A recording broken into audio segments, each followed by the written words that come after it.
The Super Bowl in and of itself is an inherently political event. It has to be. And I'm not talking about the kneeling for the national anthem. I'm not talking about the black fist raised. I'm not even talking about the NFL yet. We'll get to all of that stuff in a minute. But aside from the football of the thing, the Super Bowl has to be a political event, right? Because over 200 million people watch it.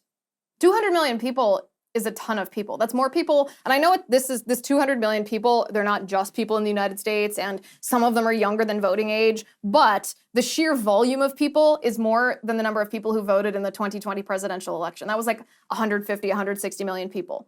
This is more people than that. So the Super Bowl is an inherently political event because there is literally no other event hosted in the United States where you can get your message in front of more people all at once than you can with a Super Bowl ad. That's why they have such exorbitant prices, right? This is not new information. But this is why the Super Bowl, regardless of who performs at halftime, regardless of what the players are doing, if they're engaging in political activism, regardless of whether the NFL is woke, all of that, it's going to be rife with politics because companies right now, our corporations in our country are captured by essentially ESG ratings that are forcing them to be woke. And by woke, I mean forcing them to push governmental and social and environmental policies that are aligned with a radical leftist agenda. So the companies, they're not just trying to convince you to purchase their product, they also have a political agenda that they're simultaneously, or sometimes not even equally, sometimes they're prioritizing the political agenda over the product that they're trying to sell. We're going to see that in the ads, and ads are a huge part of the Super Bowl.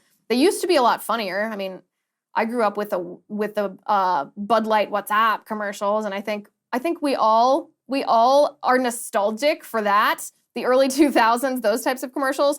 But there was a consensus political message in many of these ads, not all of them, but in many of these ads, there was kind of an underlying theme that seemed